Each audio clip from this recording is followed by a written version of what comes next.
नमस्कार, मैं हूँ राहुल यादव। आप लोग के बीच में एक और वीडियो लेकर आया हूँ और आज बात होगी बिहार की। बिहार में बिहार विधानसभा का चुनाव है। आप लोग जान रहे हैं कि पिछले 2020 में अक्टूबर और नवंबर के महीने में बिहार के विधानसभा चुनाव होते हैं और वहाँ की सरकार जनता सरकार चुनती है। उसके अनुसार इलेक्शन कमीशन के अनुसार अपने हमारे संविधान के अनुसार अब 2020 से 2025 में उनकी जो कार्यकाल होती है वो अक्टूबर नवंबर में ख़त्म होती है। तो उसके पहले अक्टूबर नवंबर में हमारे वहाँ भी बिहार में भी चुनाव होने चाहिए और चुनाव होंगे। बात तो यह है।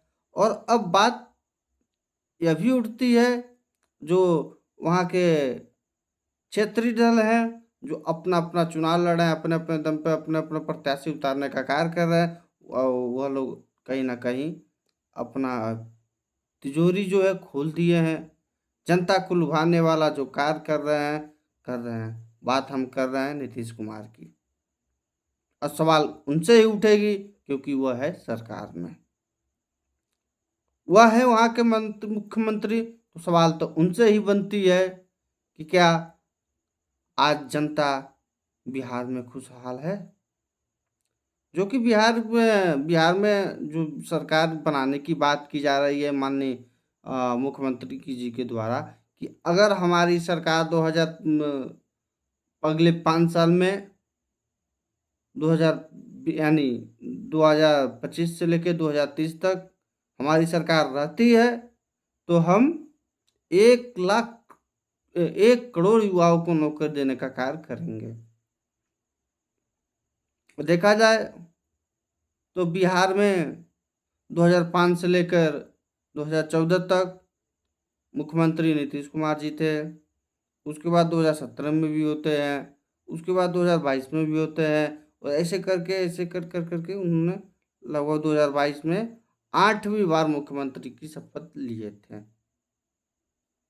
तो उसके अनुसार यदि देखा जाए बिहार की जनसंख्या के अनुसार, क्योंकि बिहार की जनसंख्या 2023 के अनुसार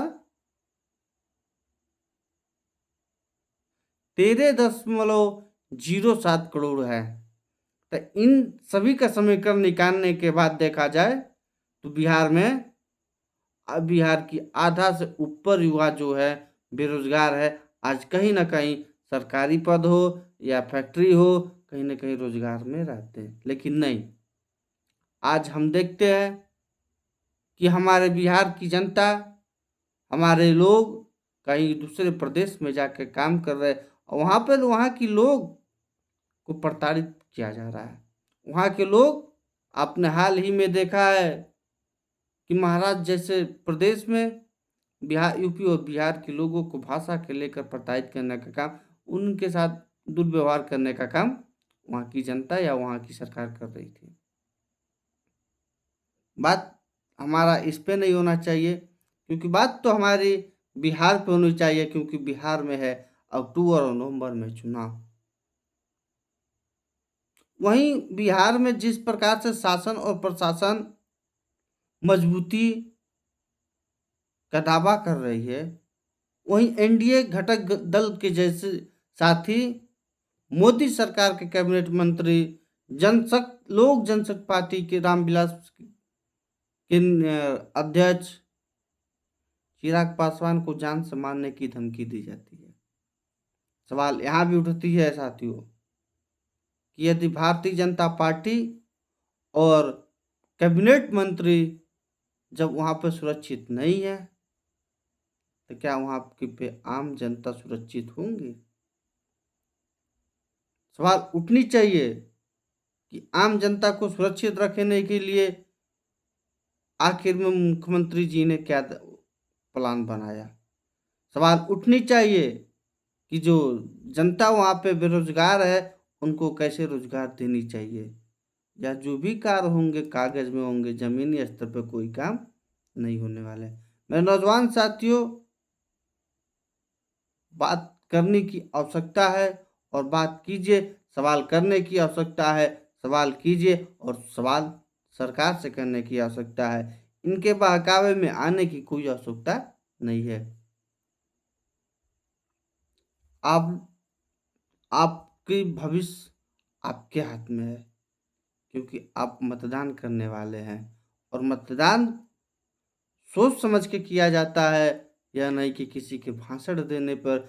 आप अपना अतीत देख लीजिए, आप अपना भविष्य देख लीजिए, आप अपना पास्ट देख लीजिए, प्रेजेंट को छोड़ दीजिए। प्रेजेंट में तो कुछ भी होने वाला है, क्योंकि फ्यूचर में चुनाव होने वाला है। तो चुनाव के पहले जनता को जिस प्रकार से लॉलीपॉप दिया जाता है वो लोग देंगे, और यह लॉलीपॉप अच्छा लगेगा, क्योंकि एक समय ऐसा आता है कि वह लॉलीपॉप खत्म हो जाता है और हाथ में झुनझुना रहता है। तो वही होगा जब बिहार में चुनाव खत्म हो जाएगा, तो आपके हाथ में बस झुनझुना बचेगा और मलाई आपके विधायक, आपके सांसद, आपके मंत्री और आपके मुख्यमंत्री खाने वाले हैं, उनके रिश्तेदार खाने वाले हैं।